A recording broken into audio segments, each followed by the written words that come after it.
bienvenue dans ce nouveau Bookmag. Nous sommes mardi et je viens introduire cette petite vidéo par un unboxing. J'ai reçu ma commande de chez Adelcha. Alors ce n'est pas encore la box que j'ai reçue parce que j'avais fait une commande pour un lot de marque-page. Donc je vais l'ouvrir avec vous. Voilà, il y a des morceaux de lilas qui se sont barrés. De lilas ou de lavande? C'est une bonne question. Alors, c'est toujours présenté très joliment.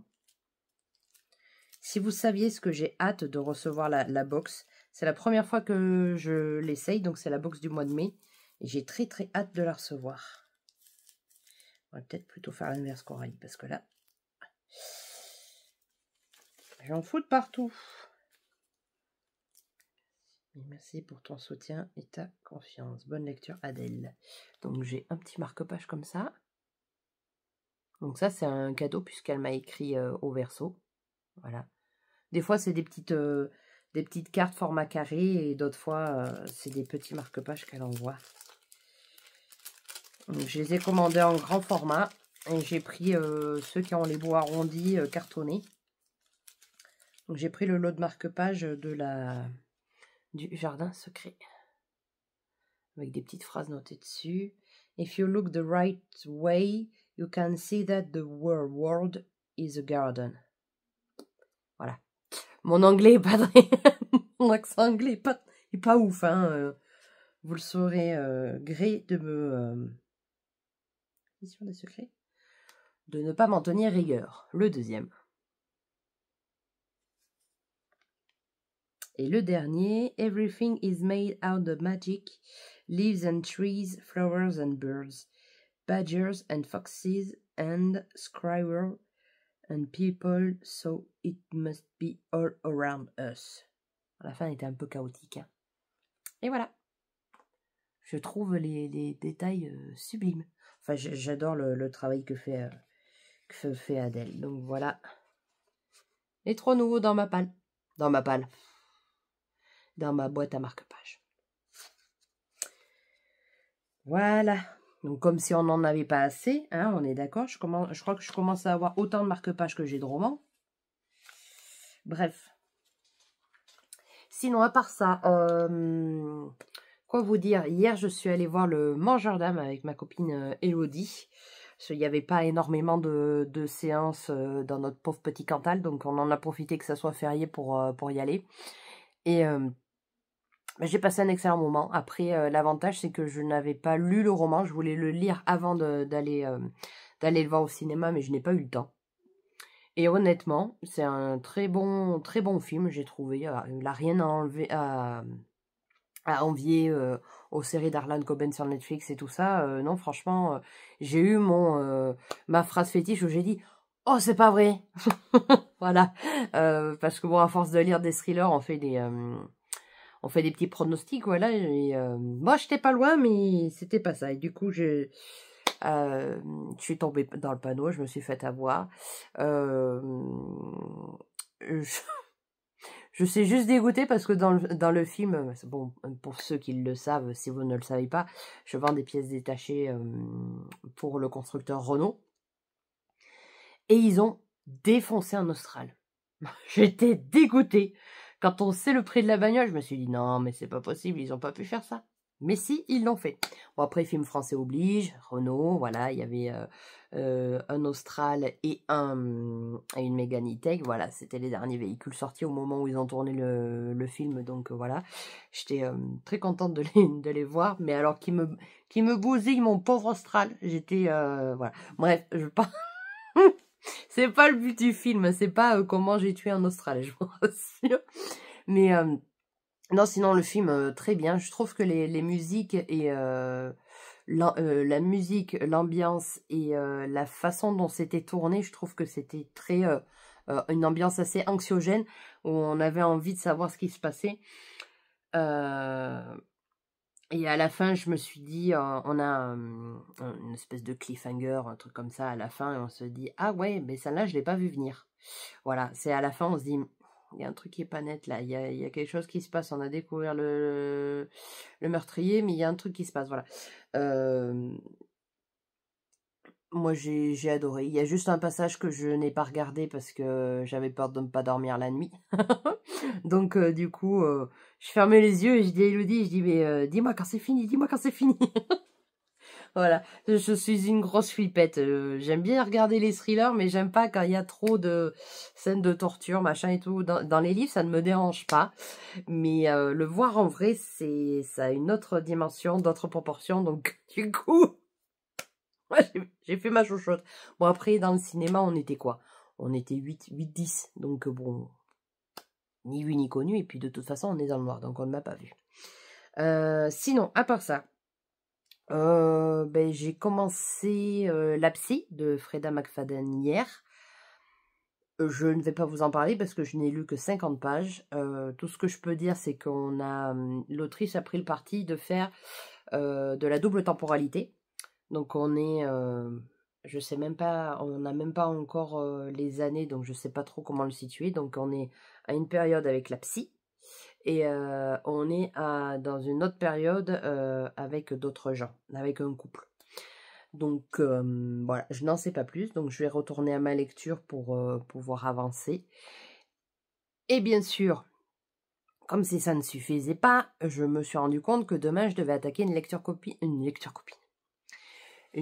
commune, pardon, avec les copines de Clermont. Et la lecture commune, c'est un autre thriller. Donc voilà. Je vais attaquer la lecture commune en retard comme d'habitude. Et puis c'est surtout qu'en plus j'ai petit bébé là. Mon petit service presse qu'il faudrait peut-être que je lise un de ces quatre, ça serait bien. J'aimerais le lire avant fin mai parce que début juin j'aimerais lire La Sœur disparue de Lucinda Riley puisque le dernier tome sort le 26 mai je crois. Donc je n'ai pas hâte de terminer la saga mais voilà. Je m'étais dit que j'attendrais que le dernier tome sorte pour lire le précédent, l'avant-dernier. C'est tout pour moi, je vous reprends un petit peu plus tard dans la semaine. Ciao!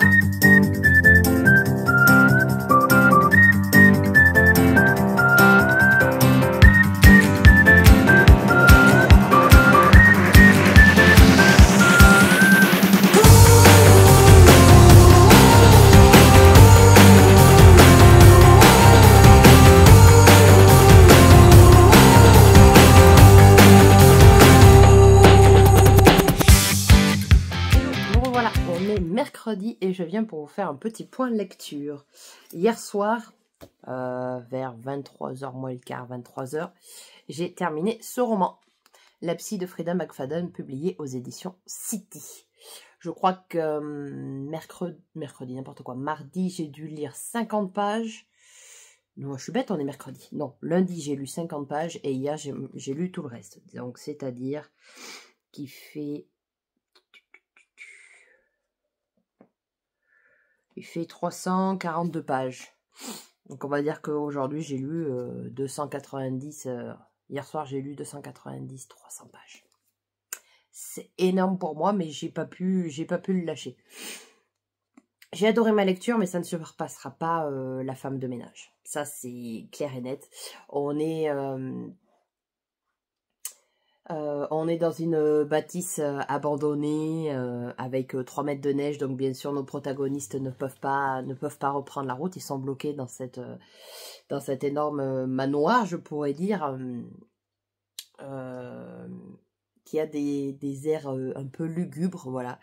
On sait que la propriétaire a disparu il y a 3 ans, que c'était une psychologue très très très réputée, mais on ne sait pas ce qui s'est passé, on ne sait pas ce qui est devenu, voilà. Donc du coup, ce couple devait visiter la maison normalement avec leur, j'allais dire leur conseiller commercial, mais ça n'a rien à voir avec avec la dame qui fait visiter les maisons.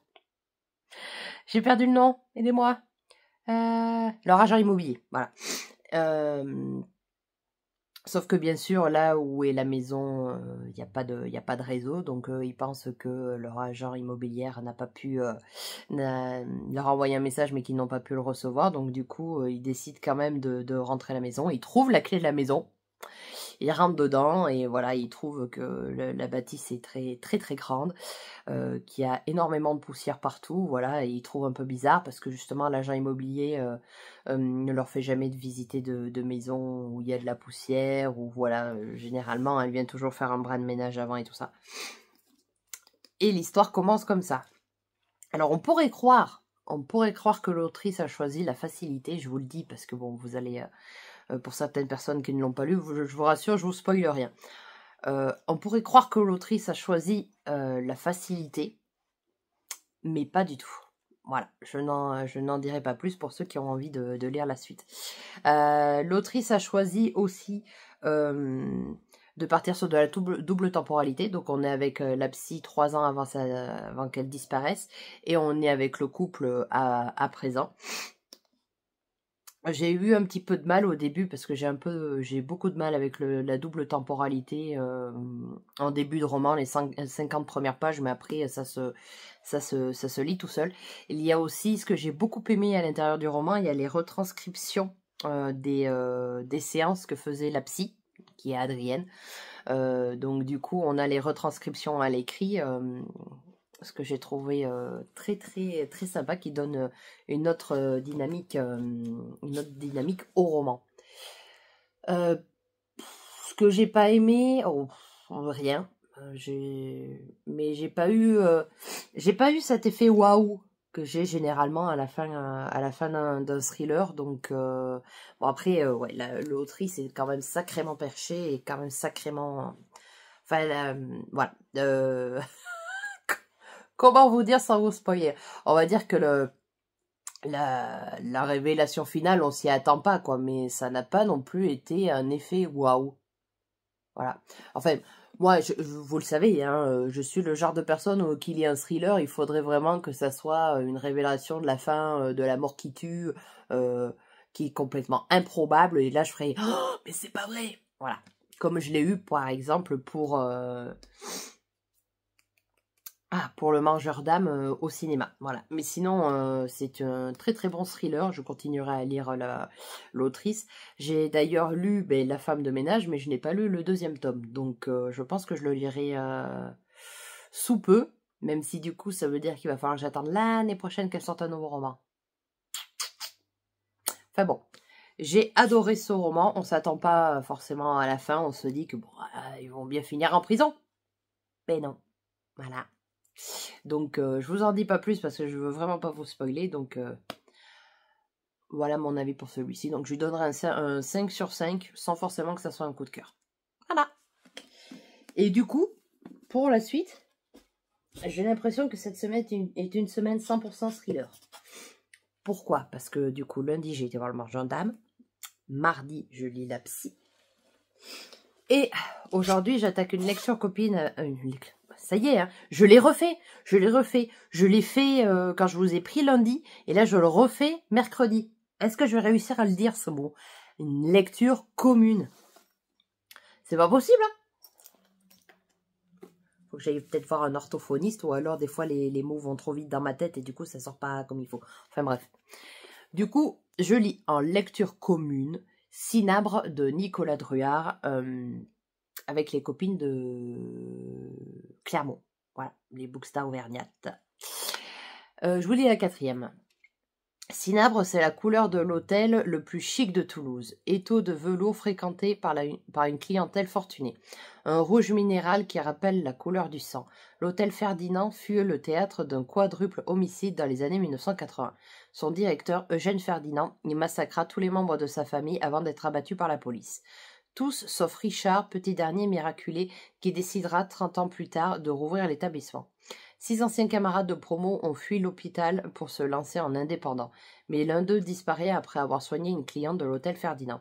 Seul Elliot Ackerman, infirmier sensible et sans concession, va partir à sa recherche. Pendant ce temps, Toulouse vit sous la terreur d'un tueur qui attaque ses victimes au sabre. Pour le capitaine Aubert et son équipe, c'est le début d'un combat sans fin contre une hydre voilée par les nappes de sang. Voilà, j'ai lu à midi, je l'ai attaqué à midi. J'ai lu 34 pages. Déjà, le prologue vous met direct dans l'ambiance, voilà. Donc, je suis vraiment au tout début, donc je sais pas trop où Voilà ce qui se passe au combat. Moi, je me suis fait mon petit délire déjà dans ma tête, donc je vais voir si je pars bien ou pas du tout. Voilà. Il fait 440 pages. Ah oui, quand même. 440 pages, mais voilà, c'est écrit... je vais essayer de vous montrer une double page. C'est écrit comme ça. Voilà, c'est pas ce que je préfère. C'est chez HarperCollins Poche. C'est voilà. La taille de police, le pâté. Voilà, bon, normalement, un thriller, c'est censé se lire vite. Donc, on verra bien comment ça se goupille. Mais bon, j'espère l'avancer un petit peu plus tout à l'heure après manger. Voilà, comme ça, je ne prends pas trop de retard. J'ai des copines en plus qui l'ont attaqué hier soir. Il y en a, elles ont déjà lu 75 pages du roman. Je me dis, mais c'est pas juste. J'ai tout fait. J'ai tout fait pour terminer la psy, pour pouvoir attaquer la lecture commune aujourd'hui. Et les filles, elles ont pris de l'avance hier soir. Voilà. Sinon, à part ça, je devais prendre à l'audio le dernier tome des héritières de Lovenov. Je ne l'ai pas encore attaqué. Parce que j'ai pas envie de lire d'écouter de romans pour le moment. Donc du coup, je me le garde de côté. Je sais pas si je le lirai d'ici la fin du mois, en sachant que la fin du mois, c'est semaine prochaine. Oh non, je crois qu'il reste encore toute une semaine. Le 1er juin, c'est lundi. Non, lundi, on est le 3. Je sais plus. Bon, bref, il reste encore une bonne semaine et demie, mais je sais que je l'aurais pas écouté en une semaine et demie. Donc, je vais peut-être me le garder pour début juin, finalement. Voilà.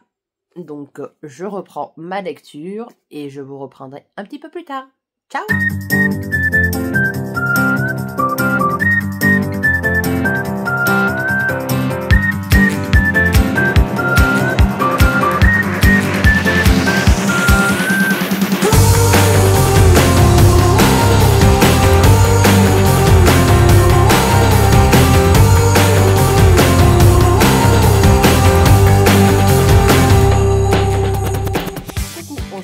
On est samedi matin et je viens vous voir pour plusieurs choses.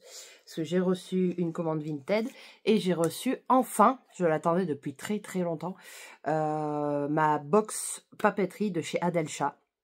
J'ai vu qu'elle faisait des box mensuelles, donc j'ai pris celle de mai pour essayer. Je voulais voir ce qu'elle proposait et suivant si c'est... si j'aime beaucoup, je pense que je prendrai un abonnement parce que j'aime beaucoup ce que fait cette créatrice.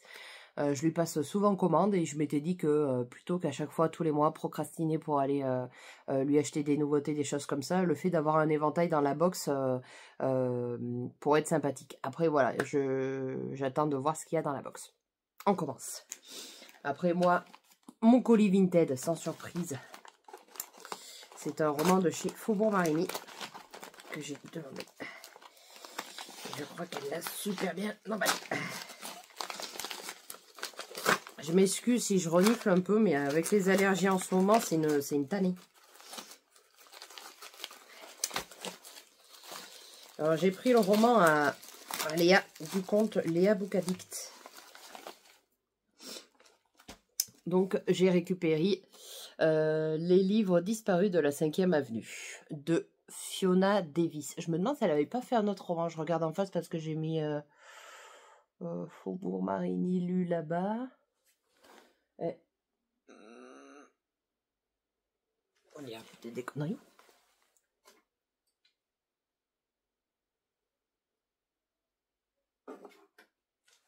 Mais j'étais sûre que j'avais sorti un autre roman de Fiona Davis chez Faubourg Marigny, mais alors je perds la tête. Ou alors c'est Star Fox qui avait sorti... Oui, je ne sais pas. Bon, bref. Donc voilà, je vous lis la 4e. 1913, Laura Lyons ne pouvait en demander plus à la vie. Son mari est le surintendant de la bibliothèque publique de New York, permettant à leur famille de vivre dans un appartement au sein même du prestigieux bâtiment, et ils ont 2 beaux enfants.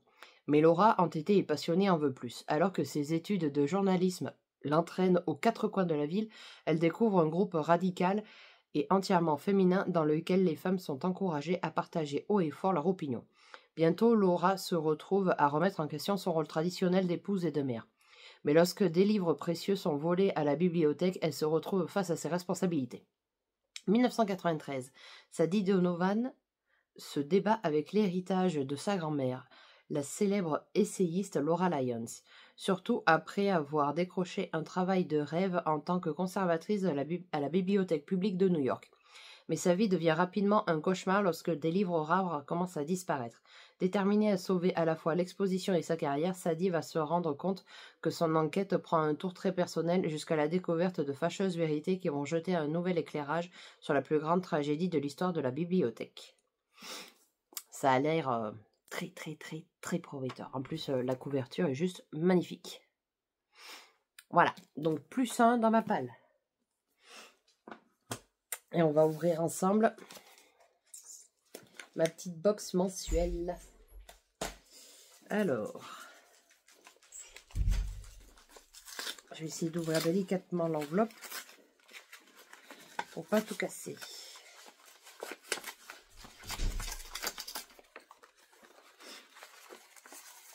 Et ça se présente comme ça. Alors, joli mois de mai. J'ai la carte. Celle-là, elle est trop mignonne, cette carte. Alors,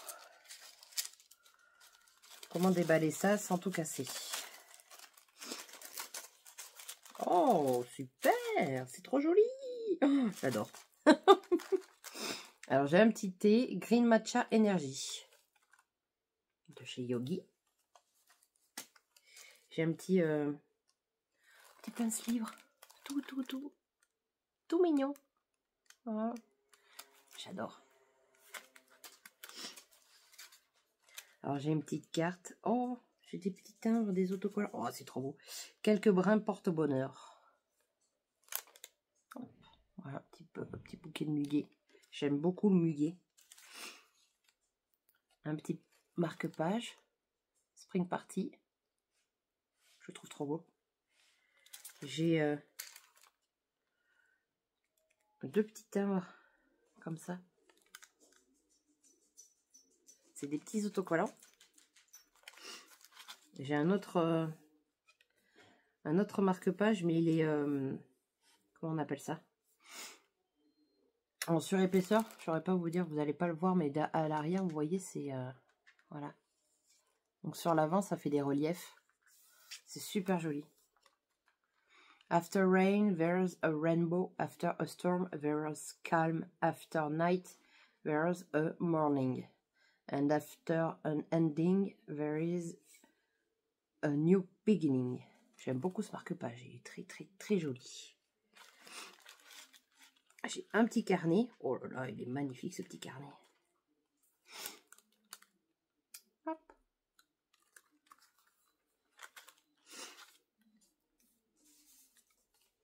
J'ai une carte un peu plus grande. Voilà. Le petit chat. Et une carte carrée du mois de mai que je trouve super jolie. Ça va rendre très très joli sur mon cadre aimanté. Voilà ma box du mois de mai. Je la trouve super jolie. Je pense que je vais recommander. C'est même sûr. Je pense que je vais même m'y abonner. Tellement que c'est mignon. Hop, je vais essayer de faire attention de ne pas tout tomber. Voilà pour mes achats. Ah, il y en a un autre là qui s'est coincé. Et hey, hop. Voilà. C'est impeccable, je vais pouvoir les utiliser parce que j'ai prévu de faire un book voyage. Du coup, avec notre voyage en Italie. Donc, je vais sûrement m'en occuper peut-être qu'au mois d'août quand je serai en vacances. Ça me laissera le temps. Sinon, niveau lecture, je suis toujours dans Cinabre de Nicolas Druard. J'ai lu, je pense, voilà, j'en suis là. Donc, je pense avoir lu plus de la moitié, oui. 252 pages et il en fait 438. Bon, il me reste 180 pages. Je suis nulle en mathématiques et j'ai pas du tout fait le calcul. Donc, alors, ce roman, j'avais eu un terrible coup de cœur pour l'Enclave. Mais alors celui-ci, je le trouve beaucoup plus différent. Déjà, bon, ben, il se passe pas près de chez moi, donc voilà. Il y a un clin d'œil quand même à l'enclave dans ce roman-là, que ça m'a fait rire, j'ai beaucoup aimé. Je trouve qu'il y a quelques longueurs. On est déjà à la moitié du roman et je trouve qu'il se passe des choses, mais je trouve que c'est pas aussi haletant que a pu l'être l'enclave, ou alors c'est que j'ai vraiment très très mauvaise mémoire. Je ressens aucun attachement particulier au personnage, que ce soit le commandant ou Elliot. Voilà, j'ai pas d'attachement. Alors il y a une ambiance un peu particulière dans ce roman aussi. Je dirais pas que comment dire, c'est pas angoissant, c'est pas glauque, je dirais que c'est un peu malaisant peut-être, je sais pas si c'est le mot, mais il y a une ambiance particulière dans ce roman. Après il se lit, hein. Il se lit, il y a aucun problème, ça se lit, mais voilà, le fait de cumuler le non-attachement au personnage, le fait qu'il y ait quelques longueurs à ajouter à l'ambiance, ouais, c'est un roman très particulier. Je pense que il peut trouver son public, hein, très sincèrement, il peut trouver son public. Moi, j'avoue que j'ai plus l'habitude sur les thrillers que ça s'enchaîne. Ça s'enchaîne rapidement, on est toujours... on finit les chapitres avec des révélations, voilà, ça s'enchaîne, ça s'enchaîne, jusqu'à plus avoir à la fin une révélation de fou malade. Et là, je trouve que c'est quand même... voilà, ça te dit une petite action par là, une petite action par là. Bon, après, il faut savoir que l'hôtel Ferdinand est quand même un hôtel très très particulier, hein. Moi, si je continue de le lire, c'est parce que je veux avoir le fin mot de l'histoire et tout ça, mais je ne sais pas s'il existe des hôtels comme ça quelque part dans le monde, mais si ça existe, il se passe des trucs pas très légaux dedans ou qui frôlent la légalité. Mais vu que on est censé signer un contrat de non-divulgation, eh bien voilà, tout reste secret. Voilà. Mais j'ai hâte de lire la suite. Et en plus, la couverture représente très très bien l'ambiance qu'il y a dans l'hôtel Ferdinand, parce que c'est exactement les mêmes coloris, les mêmes détails au niveau des tapisseries, les mêmes escaliers, tout dans l'hôtel est moquetté un peu rouge sang comme ça là, et je pense qu'il y a moyen que ça soit hyper malaisant d'avoir que des couloirs comme ça à peine éclairés. Voilà. Donc un hôtel très très particulier où il s'est passé bien sûr des choses dans le passé. Le père a tué sa femme et ses enfants, je crois, sauf le dernier. On ne sait pas pourquoi, on ne sait pas ce qui s'est passé, et on est à la moitié du roman et on ne sait toujours pas ce qui s'est passé. Après, je vous spoil rien, c'est dit dans la 4e de couverture, donc il y a aucun souci là-dessus. Mais voilà. Donc je vais continuer ma lecture. J'espère la terminer d'ici demain. Ouais. Je pensais pouvoir la lire pas mal aujourd'hui, mais finalement, on a une sortie avec des amis cet après-midi à la fête foraine. Donc du coup, on va en profiter pour prendre un peu le soleil, parce qu'aujourd'hui, il fait beau. Voilà. Côté lecture, c'est tout. Ce matin, ça a été shopping pour une fois. Pas de lecture, pas du tout. J'ai eu des chèques cadeaux via le travail. Et on a pas une entreprise, mais on a un magasin qui les prend chez nous. C'est rare, hein, c'est très très rare d'avoir chez nous des entreprises qui prennent, des entreprises ou des magasins qui prennent des chèques cadeaux nationaux, parce que bon, on est un petit peu enclavé, si je puis dire, chez moi. Donc du coup, il n'y a pas beaucoup de grandes chaînes. Quoique chez nous, ça commence à devenir de plus en plus intéressant.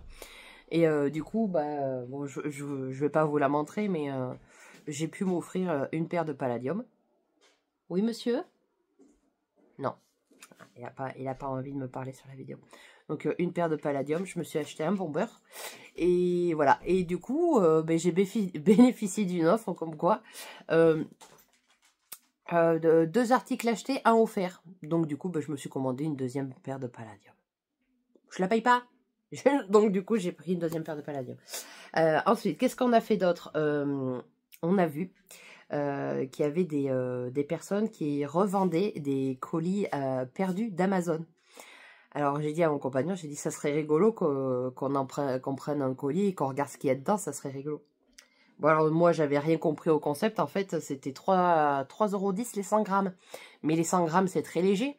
Et moi, j'ai voulu prendre un carton qui avait un peu de poids quand même. Donc, j'ai payé un petit carton comme ça, là, de cette taille. 39 €. Donc, du coup, je l'ai pris. J'ai dit, bon, on verra bien ce qu'il y a dedans. J'étais partie, j'étais sûre de moi. J'étais sûre que ça serait des bougies. On a ouvert le carton. J'étais dégoûtée. J'étais dégoûtée à un point où je me suis dit, t'as pas pu foutre 39 € là-dedans. Je dis, c'est pas possible. J'ai eu un carton rempli de coques de téléphone. Mais attendez, pas n'importe quel téléphone. Le Samsung S21 FE. Et c'est toutes les mêmes coques. C'est les mêmes coques en cuir. En cuir marron. On a au moins une vingtaine dans le carton. Quand j'ai vu ça, quand j'ai vu tout ce qu'il y avait dans le carton, mon visage, mais vous auriez vu mon visage. J'étais, alors là, c'était, mes bras m'en tombaient. Mes bras m'en tombaient. Je me suis dit, t'as foutu 39 balles dans un colis où il n'y a que des coques. J'étais tellement dégoûtée. Je me suis dit, putain, je dis à mon compagnon, je dis, tu crois qu'on peut aller se faire rembourser? Oh, j'étais deg, mais deg. Bon, bref, passons. Donc, du coup, les coques sont à la poubelle parce que, bon, même sur Vinted, un Samsung S21 FE, c'est vraiment très particulier comme téléphone pour pouvoir vendre une vingtaine de coques en cuir. Enfin bon, s'il y a qu'à moi que ça m'arrive, ce genre de choses, c'est une horreur. Comme il y a 2 semaines au restaurant, un escargot dans la salade, parfait. Hier soir, on va au nouveau restaurant de pizzeria qui a ouvert chez nous. Putain, on était juste à côté de la clim qui fuyait. Non je crois que je les collectionne, c'est une horreur. Je les collectionne. Bref, du coup, Julie a bien vu que ça m'avait complètement dégoûté. Alors, on est allé en centre-ville et on s'est acheté une boîte de 6 donuts. Voilà. Rien ne va dans cette journée. Ah, rien ne va. Il est 11h30, j'ai bouffé un donut, tout va bien. On va manger. Et puis après, cet après-midi, fête foraine. Donc, qui dit fête foraine dit churros, chic. Tout va bien, impeccable. Enfin bon. Si mon coach sportif passe par là, promis, c'est sans sucre.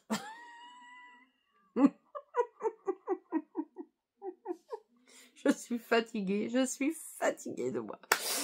Bref, je vous laisse avec mes conneries. Enfin, je pense que d'ici ce soir, même voire d'ici demain, il y aura peut-être encore d'autres conneries qui vont arriver, mais je les collectionne en ce moment, mais c'est d'une...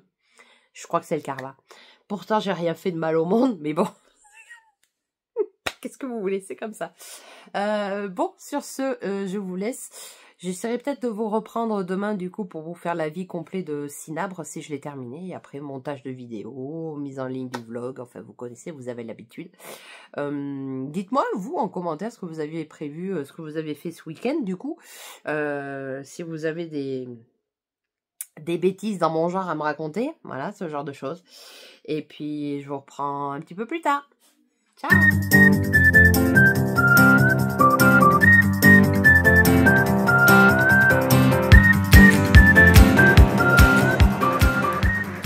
Hello, nous revoici, nous sommes dimanche matin et je viens pour clôturer cette petite vidéo.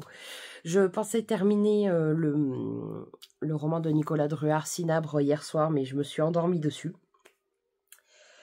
Je m'excuse, mais il faut que vous sachiez que c'est la 3e fois que je réessaie d'enregistrer cette vidéo. Pour la petite histoire, comme je vous ai dit, hein, c'est... Décidément, rien ne va cette semaine avec moi. Rien ne va, rien ne va, rien ne va. Pourquoi? Parce que ce matin, je suis allée à la salle de sport. J'ai fait mon programme des bras. Et du coup, j'ai plus de bras. Mais je me suis dit, flemme de sortir le trépied, tu vas filmer avec tes mains. Ouais. Bah, j'ai regardé la première vidéo, le téléphone est tombé. Et la deuxième vidéo, vous trembliez comme ça, là. Donc, autant vous dire que j'ai préféré... Mais même maintenant, vous êtes de travers. Voilà. Donc, j'ai dit, bon, ben tant pis, on va sortir le trépied. Ça sera beaucoup, beaucoup, beaucoup plus simple. Alors, si jamais vous vous demandez pourquoi j'ai un torchon sur mes livres, c'est tout simplement pour les protéger de la poussière sur le dessus. Voilà. On fait avec les moyens du bord et avec ce qu'on a. Voilà. Bref, du coup, j'espère que cette vidéo vous aura plu. J'espère très sincèrement terminer Cinabre d'ici ce soir pour passer à autre chose, parce que j'avoue que ça commence à être un peu long. Donc, du coup, voilà. N'hésitez pas à me dire en commentaire les lectures que vous avez en cours. S'il y a des lectures que j'ai lues que vous avez déjà lues.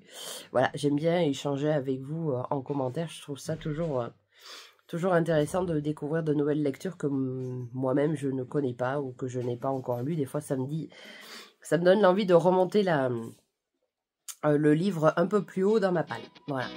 Je vous souhaite une excellente semaine et je vous dis à la semaine prochaine. Ciao, ciao!